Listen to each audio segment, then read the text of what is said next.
Welcome everyone to what is becoming, I guess, a more regular series of webinars on various products. And today we're going to take a look at a couple of products, but around the subject of innovation and creativity. So we're going to look at both an in-person or a physical activity and an online activity, two different ones that can be used to support innovation and creative thinking, both in terms of skills development and application. So for those of you who don't know, my name's Graham Cook. I'm the MD of the business, and Kim, who's also on here working in the background. Some of you may have been in contact with her through the sales and marketing side. So Kim is particularly going to help me this afternoon with the online session. So what we're going to cover today, we're going to take a bit of a look at these words, I guess, individually, innovation, creativity, in terms of learning, and also some bits of research that I certainly think were interesting. We'll then go through the features of two of the short, what we call breakthrough thinking activities that can be used, one called challenging assumptions and one called seeing the point. We'll have some time, hopefully, at the end for questions. I do plan to run no more than an hour, so we will stop at 5 o'clock. So hopefully I've got my timings pretty well on for that.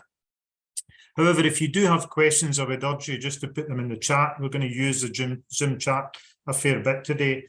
Kim will answer them if she can directly. If it's important, she'll interrupt and stop me. But because there might be a few of us on, if you keep your mics off for most of the time, and just ask them on chat.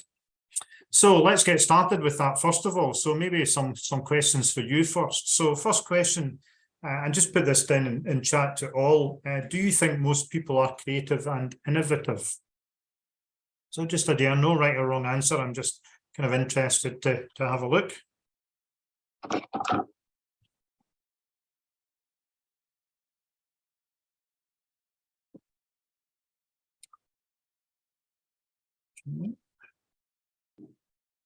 Next one would be, what have you observed about those who are creative and innovative? And do you think people can learn to be more creative and innovative? Just trying to get my chat up here. So general consensus, people are innovative. Many people don't think they are, so don't try. Johan, yes, I agree with that. Definitely, says Sue. And what about this one? What are the differences in these words? Are there differences, or creativity and innovation? Do they mean the same kind of thing? What's people's views on that? So saying people can learn to be more confident in their creativity, yeah. So Cheryl's observed people who are creative and innovative listen to others. Interesting. What about differences between creativity and innovation? Do people believe there's a difference in those terms? So my view on that is creativity tends to mean, certainly when you talk about it in organizational terms, that kind of unbounded creativity, so making something that hasn't been made before. But in my experience, most organizations are interested in innovation, and it tends to be organizations that we work with and I guess are trying to assist. So innovation in their terms is something that can be commercially realized or has got a useful purpose. So that kind of is where I would put it. Stephen, absolutely, creativity plus business application equals innovation is a good way of looking at it. So yes, there can be some semantic differences between the two of them, but generally, organizationally, we're looking at how can you use creativity to push forward innovation. So one of the other things I had a look at is, so what? Why are we bothering looking at innovation, creativity? So I did, as often as a useful place to start, let's look up Wikipedia and see what it says about so-called 21st century skills. So I'll leave you to have a kind of read at that yourself.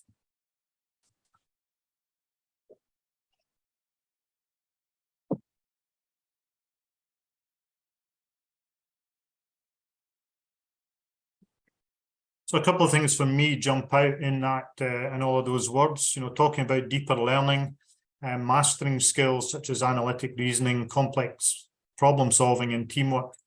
And perhaps most importantly, from an organizational development point of view, these skills differ from traditional academic skills in that they're not primarily content knowledge-based, so more about behaviours and indeed behavioural change. Again, if you're interested in this term, in terms of learning and innovation skills as one of the three groupings, critical thinking, problem solving, communications and collaboration, creativity and innovation are all things which are going to be necessary to be successful in these two problem-based challenges that we're going to have a look at today. And again, just for completeness, but not relevant for today, the other two groupings in that Wikipedia listing are digital literacy skills, career and life skills. Another piece of research which has been around a fair length of time now, and again, I've introduced this before in some other webinars, but the effective lifelong learning inventory. When I speak to lots of trainers, it's not widely known or has been heard about. It was a rather large study done quite a while ago, probably maybe 20 years ago, in the University of Bristol Graduate School of Education. And it was a large meta-study of what makes a good learner. So they looked at lots and lots of different studies around learning, and there's a link there that you can go to later if you're interested in it. And what they came up with and what the research showed were that generally there were 7 key factors in what they called learning power. What makes a good learner? So a good learner, for example, has critical curiosity, the kind of things that you have as if you have toddlers around you, where every question is why do you do this, why that, what happens next? So this constant curiosity about what's going on. The idea of meaning making, so taking meaning and making connections from different things. Creativity in terms of playfulness and in terms of creating something that's never been made before. Resilience, so the opposite of being fragile, understanding that learning is difficult and takes a fair degree of resilience. The fifth one was strategic awareness, so understanding as an individual how and where you learn best, particularly when you need to go learn something. Learning relationships, who helps you, what relationships do you need, is it peers, is it mentors, and so on. And then finally, this, I guess, growth mindset. Do you actually believe that you can change and learn? So these were the 7 factors that came up time and time again when they looked at learning. And again, if you're interested in more of that, then we have some details on our website and some models and products that apply to that. What was interesting to me, though, in relation to what we're talking about today, and you can see on the right, one of the things that Ellie produced was a self-scoring model based on some questions, and what it produces is this kind of spider diagram where the further out from the center to each of those 7 areas, the stronger you rated yourself in terms of your learning. And it's not a fixed thing, it changes. You know, if you did it each day, it might change depending on your social circumstances, what's happening and so on. But one particular piece of research on this really caught my eye. And what they did was to look at these self-scored results. And what they found when they measured young people and asked them to measure themselves, I should say, was that this learning power, if you imagine that blue thing as a balloon in 3 dimensions, and the bigger that balloon is, the bigger your learning power, that balloon actually decreased in size from ages 12 to around 24 before it started to rise again. So educationally, I should say, you know, in senior education and in tertiary education, whatever we're doing to people actually reduces their learning power. And I think, and I've found speaking to recruiters in larger organizations that, you know, they see this as well. You bring young people in and they don't have some of these skills that business says it really needs. So I think there's a real reason for us as trainers to be interested in this. So again, a quick test, shove into the chart for me. Of those 7 areas over that period to 12 to 24, of those 7 factors, which do you think declined most? Those of you who can still remember your educational days. Which of those factors do you think declined most over that period of 12 to 24 that they found?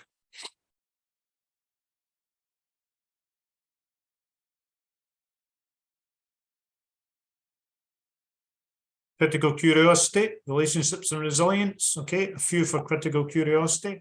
Well, what they found was critical curiosity, absolutely one of those. Meaning making, another one. And creativity, those were the 3 factors that declined the most. all of which relate primarily to innovation and creativity, the subject we were talking about. So if you're working with young people, looking at bringing young people into organizations, there's another good reason why this is an important subject to look at. So a bit of background, hopefully we're on the same page in terms of what we're looking at and why it's important. And let's take a look at a couple of these short, as we call them, breakthrough thinking activities that might help. So we're going to look at two, as I mentioned. Challenging assumptions is a physical tool game puzzle. Just give me a quick thumbs up if you people who are on this call have this activity or know of it. Got some people who've heard of it. Okay. And then an online one we're going to take a look at and do a demonstration of today called Seeing the Point. Now, this is the important one. If you want to take part in that demonstration, could you send Kim an email in the chat just now, just in that meeting chat in Zoom? I realise that some people won't want to use the same email address, so the email address you can go to and look at while we're live in this call would be useful. Send your name in case it's not obvious. And if you're watching this or trying to take part on a smartphone, it's not really going to work for you. So you want to be hopefully on a desktop or a laptop, because you're going to have to manipulate some things around the screen using your mouse or a touchpad.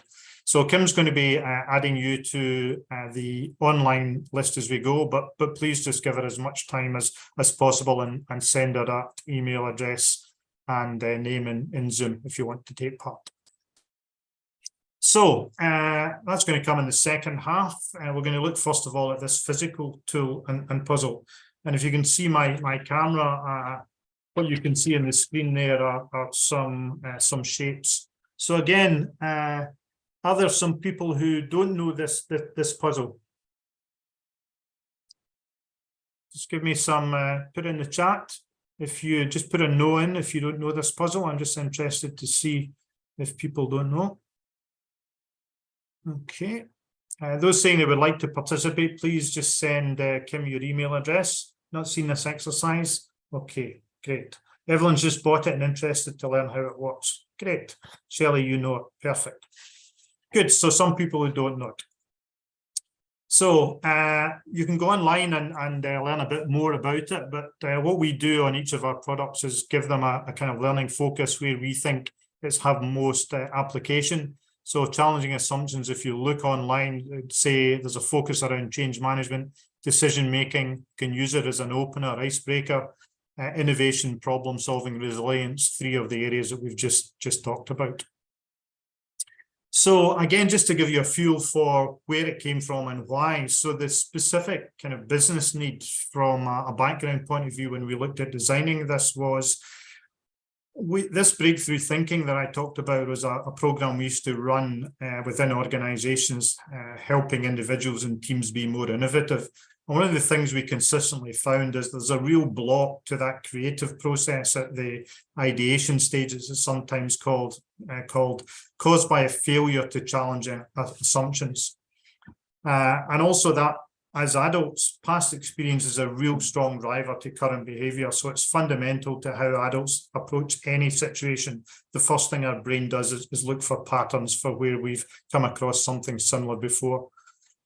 So from a design point of view, we wanted to create something, and this was pre-COVID, a few years before COVID. So we were looking at a physical activity and we'd be teams in the room. And in order to be engaging and memorable was the way we hope to get people to experience this power of making assumptions, and those could be conscious or unconscious. And again, if it's going to be able to be used by people such as yourselves, it needs to be predictable and simple to facilitate part of our design criteria. So if you haven't seen it or know how this activity works, I'm going to try to give you an experience, and I can't unfortunately send all the materials physically to you. So we're going to use a little bit of video. So if you haven't seen this activity, what I want you to do is I'm going to show you some video, and just open your mic, if you will, and just tell me what you think you would do next. So again, the people who know it will understand what's going to happen, but others won't. So as I mentioned, as a facilitator, if you have this activity, the instructions would be just tip out your bag of shapes onto the table and let people view them. So I'm going to play a little bit of video for you just now. These are Kim's lovely hands. Okay. So there we go. That's the activity ready to start. So if you've never seen this before, just if you wouldn't mind, open your mic or put in chat. Give me some thoughts about how you would want to go about solving this puzzle. So your challenge is you're going to put all of these puzzle pieces together. These are laser cut. They're all going to fit together. And in fact, when you form the complete puzzle, it will be the size of an A4 or in US, a letter size piece. So I've tipped all the puzzle pieces out. Open your mic or put in chat if you don't know that. What do you think you would do next? So give me an understanding of what you might do next, if you haven't seen it before. I'll stick my hand up, Graham. I think the natural assumption would be to turn all the shapes over, so they're all red side facing up. Okay, sorry, I moved that back. Let me go again. So let me run this video through a little bit further forward. Okay, so again, yep. As you'll see, Kim is going to sort through the pieces, trying to identify what they are, and is turning them so that she can see them well. Okay, so you now see all the different shapes that are concerned. Okay, what about the next stage? Now that you're starting to see some of the individual shapes of pieces, what do you think your next move might be? And again, don't worry, there's no right or wrong in this. I'm just interested to see how people approach it. I would try to find out which of the pieces look like a corner. So if they fit on an A4 sheet of paper, I would look for the corner pieces and try to get them into place first, perhaps on a piece of A4 paper. Okay, that's a great idea. Let me just run through this. And there you go. So Kim looks like she's identified 4 pieces much in exactly the way that you said that. So that's what's going to happen. So we managed to pre-record that, and again, you find that people more or less follow that. So that's the fairly normal behavior that people do. So tell me, what's behind that? You've never seen this puzzle before. What's behind your thinking about why you did that? It's standard practice for jigsaw. You know, it's what you grow up with, it's what you were taught, it's what you've learned. You know, growing up. You know, if anybody's done a jigsaw, particularly when you start jigsaws, when there's only a limited number of pieces, it's usually what somebody's taught you to do. I think it's looking for patterns as well. It's a pattern that you recognize, so that you look for things that have worked before. Absolutely, and you're absolutely correct. So if I was watching this and people doing this, and believe me, every group I've worked with tends to do this as their first step, and then probably going to go into a kind of coaching mode and say, okay, so the behavior that I've just observed, in this case, Kim doing on the screen, means that I know that she's made an assumption. I know that she's made an assumption because I've been able to observe it. I don't need to know what she's thinking, but I can see it. So again, what is the assumption that Kim made? That all the pieces have to be red side up. Yeah, absolutely. Sounds very trite and very, very simplistic, but that's exactly correct. So the typical user experience you would see, and this is based on us doing this, not only shipping a lot of sets, but interestingly in every culture. I don't know whether every culture uses jigsaws, but whether it's Asia, Europe, certainly this is the behavior that we see all the time. So all groups initially turn pieces painted side up. Graham, And yeah. Sorry, I was looking for just a quick second to interrupt you. I've only got 6 names at the moment. I don't know if you're happy to do 2 groups of 3, or if you would prefer maybe a few more, if we could. Yeah, a few more, that would be good. If not, maybe just do 3 groups of 2, Kim, just so that we've got a couple, but that's fine. Okay. And the interesting thing is sometimes with groups, although it was verbalized there by Mark and others, is that when the pieces are turn painted side up, most people do it unconsciously. Most people say things like, well, I moved them around to see them, and it takes quite a lot of push before they do that. And that behavior is hard to break. So if you imagine doing this with groups, and again, I've seen this lots of times, even when people say, well, maybe it's the other side up, and they'll move 1 or 2 pieces very carefully and turn them, and then someone else in the group will move it back. And when you debrief it later, we say, well, why would you do that? say, well, it, you know, just didn't look right. So that behavior, even that unconscious, it then becomes conscious behavior, is hard to break. And again, most people will look for these 4 corner edge pieces. So even if you coach people towards that, it can help move a group forward if they're stuck. And it's really important, I think, and sometimes this is difficult for people who don't use this style of learning a lot.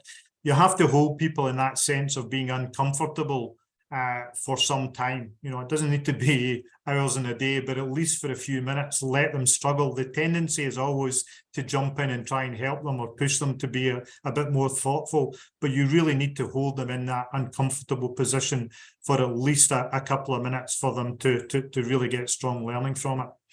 Other things that you would suggest, and I'm sure you've seen this, if you have 4 people working in 4 different parts of the room, it would be natural to say, well, you know, could you go and look at other groups?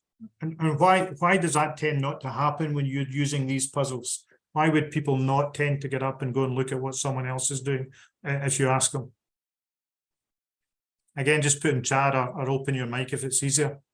Why does that not tend to happen very often? It can't be a competitive aspect to it, Graham, where people want to solve it before other people. Yep, absolutely. That's a big part of it. The other thing you see is people doing this. No, you can't cheat. So again, going back to that education, you know, we go through formal education saying, you know, you need to know this yourself. Don't copy someone else. You know, you get into organizations and say, why, you know, and reinvent the wheel. You know, if someone else knows how to do it, go and learn from them and let's do it. So again, that kind of behavior can be really interesting, particularly if you're working around the theme of innovation inside organizations. People say they don't want to cheat. And then finally, there's an assumption where the large jigsaw piece, if you put that painted side up, it will have smaller painted side down. And if you follow that, and this would typically take groups 15 to 20 minutes to complete entirely, then that process doesn't work. And it doesn't work because you've simply now followed a new pattern you believe to correct and not tested it. So here is an answer. This one happens to be blue. So you can see there are 6 larger pieces, but one of them actually has to be reversed to finish this puzzle. And I've had groups come to me at the end, and because if you try to reverse that one that's painted side down, that large piece, it won't fit. They've come to me and said, you've given me the wrong pieces. Say, well, why? And again, say, well, it just doesn't look right, you know. So that extra kicker can be useful towards the end of it. So those of you who have this and have used it before, is this the kind of process you found with people? Anyone who's used it before, again, just open your mic or put in chat. Is this consistent with what you found in working with groups? Absolutely, we use it regularly. There's actually a sense of frustration from a lot of people because those assumptions that they make, you know, are very hard to break. So getting people to actually understand that you can turn the pieces upside down, as they would say, even though there shouldn't be an upside down side of it, they struggle with that because traditions taught them that if you do a jigsaw, the picture's always on the upside. Yeah, absolutely. Thanks, Mark. So generally, you know, go on. I've even had some people after another group did it struggle to translate a picture that they took of the other one and replicate it on their table. And their reflection essentially is it's just very hard to see it this way because my whole life, and I think somebody once came and told me every summer I do 1,000 or a 2,000 piece jigsaw puzzle, and I think that set me up to fail in this activity because somehow I can't do it. Yeah, absolutely. Thanks, Stephen.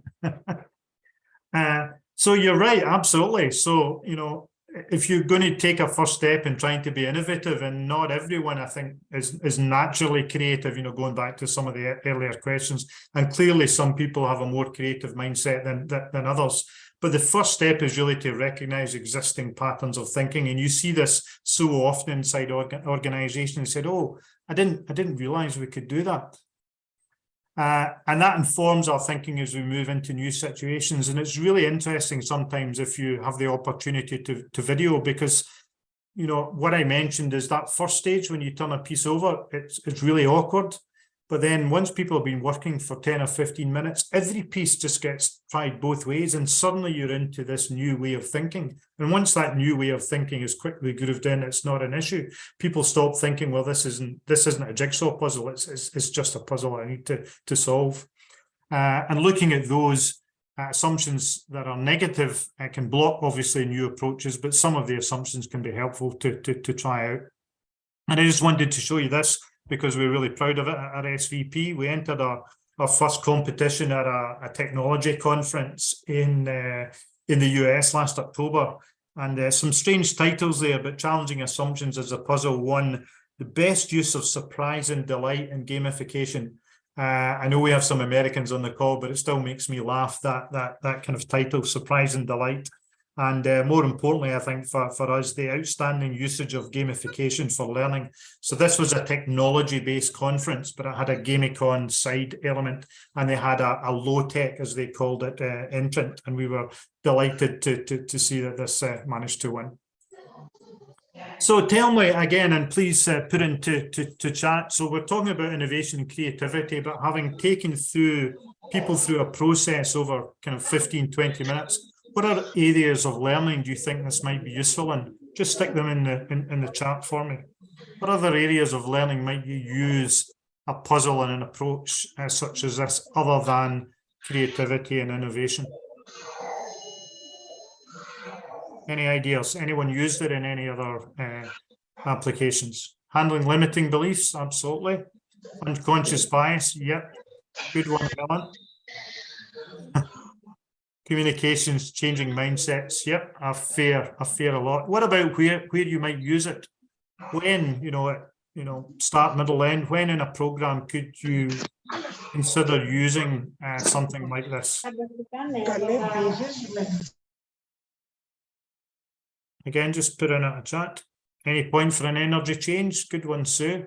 At the start, okay, Ellen, that's fine.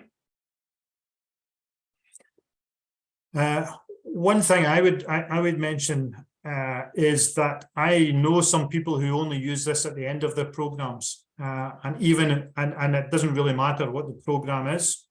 As trainers that you have these people working in the training room. You get them to maybe even put some new behaviours into practice, and then they go back into the workplace.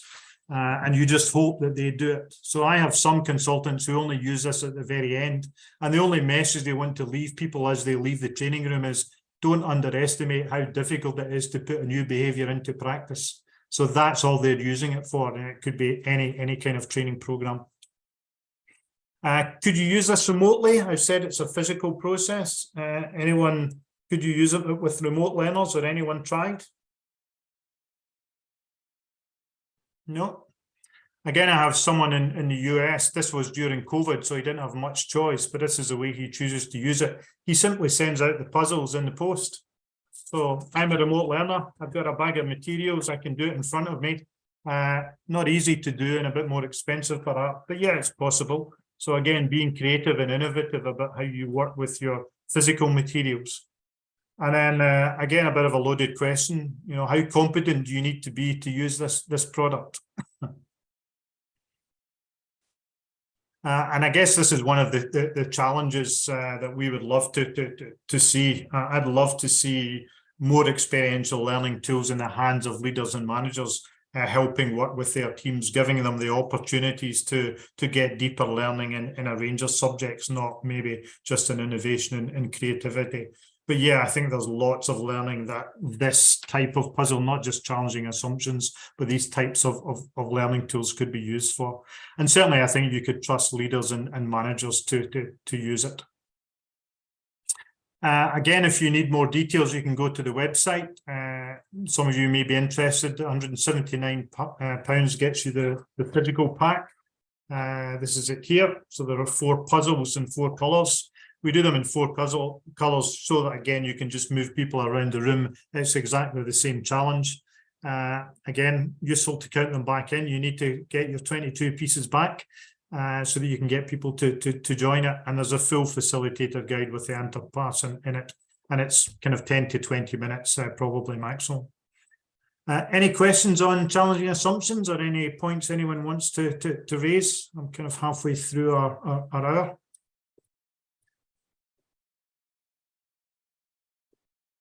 All good? Just sorry, Graham, just from me is obviously you have, are there different versions of challenging assumptions? No, it's a single pattern. Yeah, it's a single pattern. Yeah. Again, people have asked us about that, but my feeling is if you try to do a different thing that's the same kind of principle, all you get is people better at doing puzzles, So yeah, I think this is enough. And for any time I use it, I have to say I often just use it for that 5 minutes. I don't need to watch people struggle for that 15 minutes to complete it. That bit about the unconscious assumption is often enough for me. Much more fun waiting for the 20 minutes when they can't do it.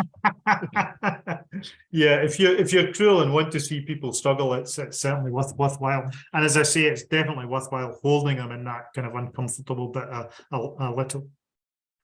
So Graham, okay, I kind of second what Mark said, because very often when I use colorblind, I always use the second set, because most of the teams that I use it with and fail in the first time want an opportunity to be successful.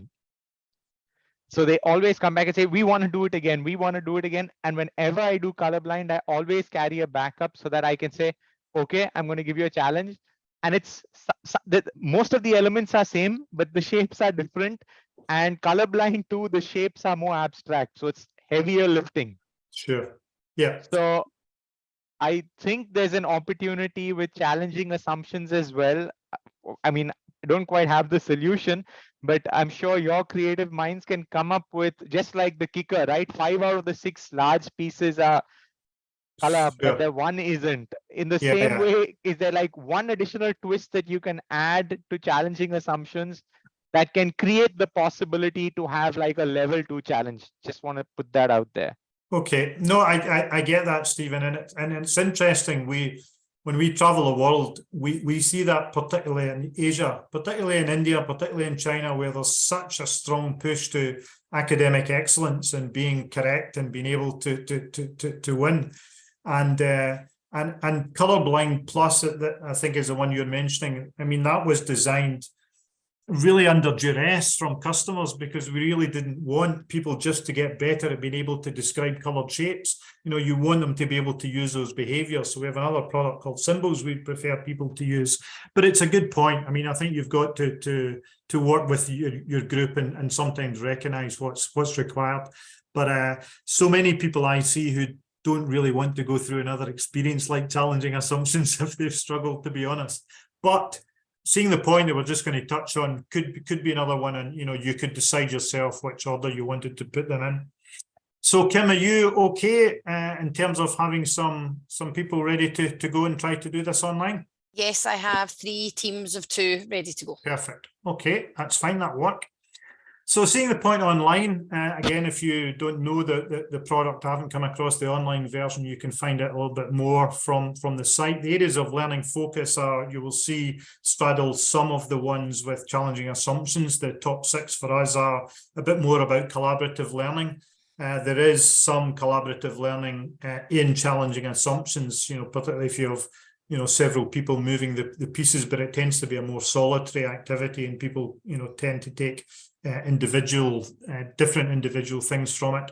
Again, it can be used as an opener. This idea about how do you improve performance, and business is really keen on this. How do we get more with less is usually the phrase. We're cutting your budget, but we want you to do the same amount. Those types of things. Innovation, problem solving, and generally around resource management. So that's the areas of focus where seeing the point came from. In terms of background, again, some of you may not know, during COVID, we started to develop some online tools of physical materials, and this is deployed via this platform called Experiential Learning Tools.com. And this was a bit different because trying to do something that I was physically involved, people working with some plastic materials and moving them around the room, was a bit tougher to do online. So we're really pleased with what the developers came up with, because it will work if you know the physical version exactly the same in the virtual version. And again, this was developed as an introductory activity within a Breakthrough Thinking, Innovation, Creativity workshop. So to Stephen's point, there's no reason why you couldn't do challenging assumptions and then follow on with seeing the point and see if people can use this idea of assumptions to make a breakthrough in the second activity. So just before we do it, a couple of other pieces of research which are probably more relevant to this. The first was last year. And this was the idea that if people experience something they believe to be impossible, and then you give them a creativity activity, they're more likely to do that better. So again, this was a literature review. I'd love to be in some of these research groups because apparently they did some experimental research using magic, fantasy play, virtual reality, computer gaming, dreaming, science fiction, and then probably where our puzzles would fit this idea of an anomalous experience. And then they went and measured their ability to be creative, which you can do, and it provided consistent support that if you give people this, so when your leaders or when people you're doing training for say, well, what's the relevance for me doing challenging assumptions or seeing the point to help people be more creative? This is why. If you do it just before you give them the task, they're likely to be more creative. Another piece of research, and this is even more current, I just read this last week and it was published in March, and it's to do with critical thinking, problem solving in organizations, and that doing it as teams, so as intact teams rather than individuals, is significantly more different and significantly more useful and relevant to what this is like inside organizations to do it as the team. So we're just a group of people together, but if you've got the chance to work with teams on problem solving, then you should absolutely do it, because teams clearly also have to solve additional problems such as this: resolving conflict, communicating, problem solving, sharing leadership, collaboration, and so on. So again, if you haven't seen this or know how the activity works, we're going to try and give you an experience. So Kim has, for the 6 of you, sent out the emails. Kim, if you could just send them out just now for me. Okay. So if you go to the email, where you'll find the email address that you use, you should find an email coming into you, and it will come from this no reply at Experiential Learning Tools. I haven't even did that correctly. It's tools.com.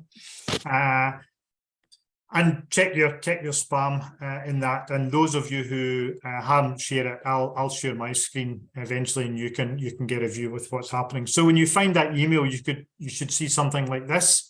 It will come from experientiallearningtools.com, and you'll see a button there. Just click on that open session button.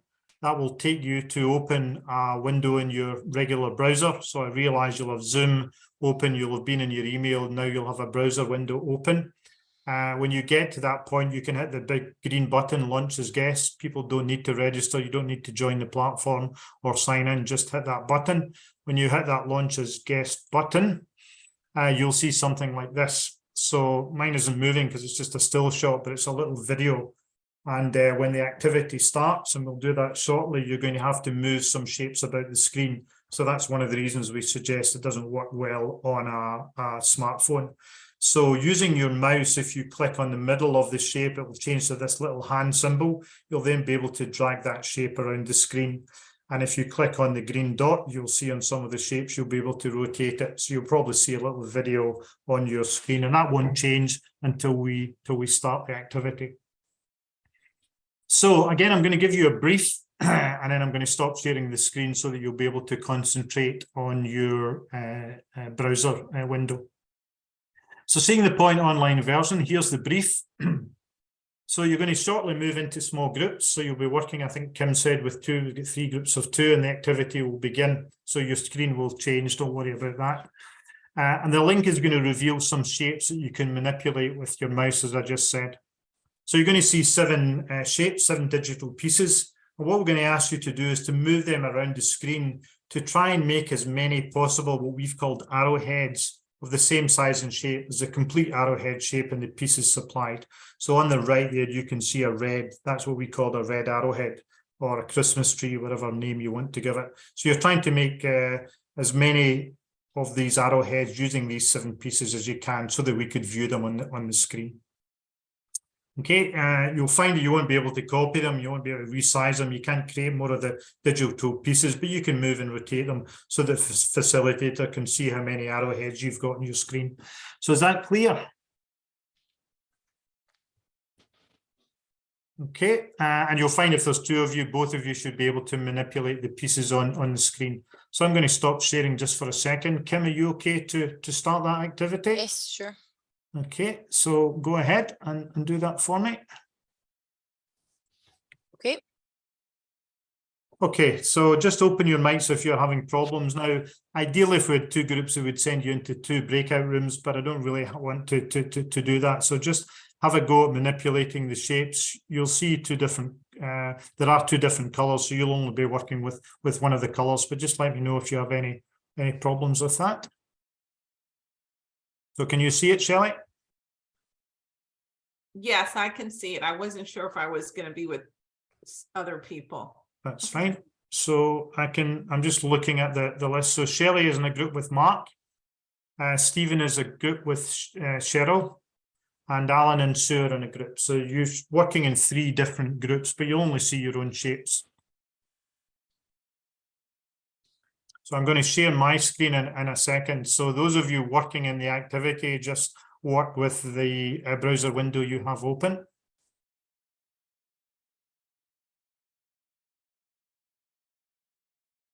Okay, so I can see team 2 has managed to make a couple of arrowheads. Alan, you're doing brilliantly. So I'm now going to share for those of you who don't have the links and everyone else who's working, just kind of ignore this. So you're going to be able to move these links around. Okay, so you're seeing the administration screen that I can see. Now, if I go to the activity, you can see team 1. So team 1 has made, looks like a couple of their shapes. Team 4, team 2 has made blue. Great. So team 2, what I'd like you to do, you've got 4 arrowheads of the same size and shape, and now I'd like to see you make 5. I want to be able to see on that screen 5 arrowheads of the same size and shape as the large blue ones, and you've only got the same materials to work with. Team 3, well done, has already completed it. I love that. Team 1 is getting there. So team 3, out of interest, you can't share your screen just now, or I'd rather you wouldn't. You want to open your mics and give teams 1 and 2 some advice on what to do? Probably feel it's a little unfair, Graham, as we use it fairly regularly. Okay. It's not unfair. We want advice. Give it to us, please. Can we see their screen? Okay. So, and I've never done it before, so this was good for me. Yes. So I think, let's see, I guess that's team 1. That's team 1. You're team 2, Shelley? I'm team 3. Okay. yeah, I'm not going to show you. myself. Sorry, go on, Mark. No, Shelley was working with myself, and I'll probably. Okay, that's fine. So team 2, so you've been working with the blue shapes. What else might you use on that screen? Okay, so back to the challenging assumptions puzzle we just did. What assumption are you making in order to make the 5th arrowhead right now? Someone in team 1 or team 2? Has to be the plastic pieces. I mean, yeah. They must be, unless you do it in multiple dimensions or you stack them on top of one another or something like that. Okay. So now let me go back to my very precise definition. So I want to see 5 arrowheads of the same size and shape of the original one.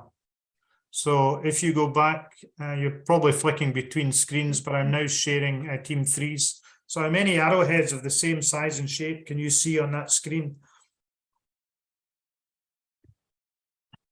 I can see 4 that are green and 1 that is grey. Okay. The one and the in reason the middle. yeah, the one in the middle. And when we do this in the physical world, you have physical pieces, and again, you see the shape and relief. So it's the same size and shape. It fulfills the criteria. I didn't say it had to be green. I didn't say it had to be made of plastic if I was in the physical world. And one of the things that's interesting about this in terms of coaching, it's that arrowhead is facing it, if you call it an arrowhead, in the different direction from the rest. And often when we're looking at creativity in the teams, you don't want homogeneous thinking to have creative teams. You need people who think differently. So this is a nice little metaphor, I think, for the fifth person being that, irritant, the sand in the shell that creates the pearl, the person who thinks differently. This is what you need to have highly creative teams. So in the real world, in the physical version of this, we would say to people, okay, so we can see how each of us in our 3 different colours can make 5 arrowheads. How many can we make as a group? So I'm going to move to task 2. And those of you working will see that all of the shapes now appear on the same screen. So how many arrowheads could we now make now that you've got all of them? And you can only move your own colour, so have a go at doing that. Just yell out for me, how many arrowheads could we make now of the same size and shape? At least 15. At least 15, Shelley. That sounds like you think it might be more. It's possible. Okay. Oh, I like, actually, yeah, I think more now that I'm seeing what someone's doing here. We put them together, then we actually have at least 3 or 4 more. Yeah, absolutely. So when you put them side by side or in a row, you'll get other, the ones in relief, as you would call it, the grey ones will start to appear. So instead of having just one in a group of 5, if you put 2 together, you would get 11 and so on. And again, going to this stage moves you on from that thing that I talked about collaboration and what is the difference. So the learning from this is probably saying, well, I don't know your teams. I don't know how you work. But if I talked about looking for that 5th arrowhead, so when we do our business planning and the CEO says you're getting the same budget, but you need to do 20% more sales, how are we going to do it? What is that 5th arrowhead that we need that gets us to this next breakthrough? And once people use the language that Shelley used there, it might be possible, then you're part of the way there. When people say it's not possible, then that's when you need to challenge that thinking. So this is the kind of unusual, creative, impossible thing that you might do before you go into a business planning session. So does that make sense for people? I love this. I love it. I love it. Thanks, Shelley, you're hired.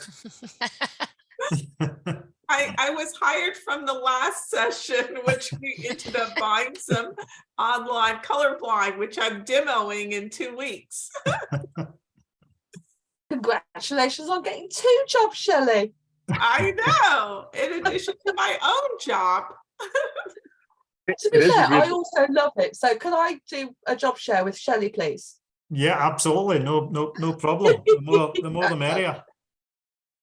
We find, Graham, it's a great exercise for, particularly if you're going to do a number of exercises, moving into different ones. It's a great starter because it's relatively challenging, but not, it doesn't push you too hard to start.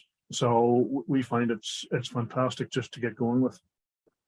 Yeah, and going back to Stephen's earlier point, if I was going to use them both, I would do them in that order. I would do seeing the point first, followed by challenging assumptions, and when I've done that, I quite often doesn't really help because those ingrained assumptions and the challenging assumptions are always going to be there, even if you've done another creativity activity. And maybe, in my world, sorry, Stephen, that's probably a good thing. I wouldn't be too upset at getting people to fail in two different ways. So I'm kind of conscious of time. I'm just going to rattle through just a couple of other things just to kind of close this bit off. So learning objectives are, absolutely improving problem solving skills. So going through all of the things that you could have used before.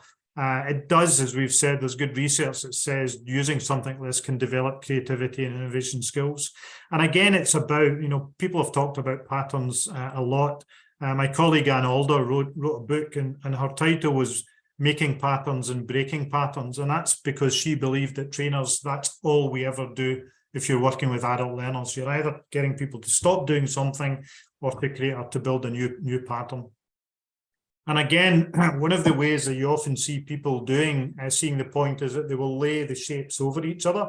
and use that as a pattern. And that's really easy to do on the online one. That explains and experiences the difference between the step-by-step sequential problem solving and the breakthrough thinking, because you can't get to that fifth arrowhead by doing that.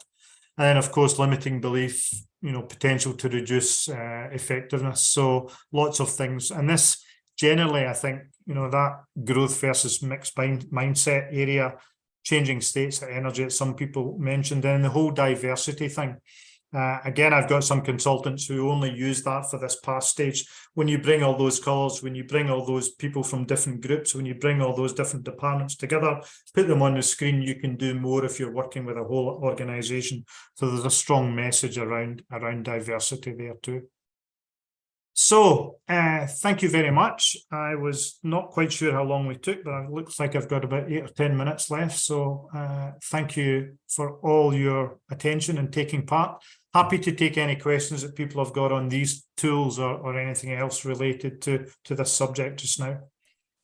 So I think for me, it's price. Like, how does the pricing structure work with this? Is it similar to colorblind? You buy one, you get 2 spots. So just a little bit around how that works. Sure. Thanks, Shelley, and I should have included that in this. So the online platform works slightly differently.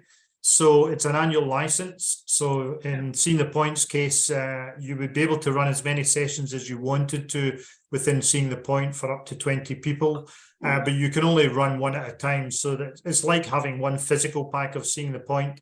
If that, set is sitting there, you can't be using it at the same time in another country. So that allows you to work with 4 groups, up to 5 people in a group, so 20 people at once, and then run them every day of the year if you wanted to. So that's how the license works. So if you have multiple trainers who might be using the product at the same time, you would need more than one license. Okay. And just do you mind, what's the annual cost, either in euros or dollars? Yeah, I think Seeing the Point is £49 in sterling. So thank you. Any other questions or any other? I see there's some things in the chat. Let me just check if it's anything for me. Again, just open the mic or put something in chat if you have anything. Thanks, Johan. Just for me, Graham, we have a number of, we've many of your stuff. Anything more in the pipeline at the moment? On the online stuff, we just launched the digital version of Images of Organizations. So it's one of our popular physical metaphor tools that are there. We're working on a replacement and upgrade to our electric maze product, which originally came out of Interel in the US. So really excited about that. And we're currently trying to develop something around trust, a big issue in organizations these days. But that early stage work I give to my colleague Jeff. He's one of these. I asked about creative people. Jeff's one of the guys. I say, don't bring it back to me till there's something I can look at that will make sense to me. So we're in that phase just now. But again, Mark and others, if there's other things you'd like to see that you think we've got a gap for, please let us know, because we always like to start with what are people being asked to do inside organizations, what behaviors are you interested in, and that's the way we work. Yeah, absolutely. No, because the exercises that they have, they're great. And we use them, sort of regularly in terms of particularly, around that sort of collaboration piece and just getting teams to be, much more effective. And we tend to find that experiential learning's much easier. You can keep people much more engaged. For those that don't have symbols, have a go at that. That certainly challenges. That'll challenge your teams no end. But no, it was a lot of sort of piece around that, because it is, number one feeling in most businesses, communication. And a lot of these exercises demand, good communication, which are fantastic. So no, we love this stuff. It's just, what's next on the horizon. Great. Well, Kim and I will take a look at what you've got, Mark, and see what else we might suggest, because there might be things we've added that we haven't brought to your attention. So I think we're better learning designers than we are marketeers. But perfect. If anyone wants to stick around, Kim and I will be here to answer any other questions. But again, thanks for your attention, and it's always great fun to share some of these and have people play with them. So it's really helpful. Thank you.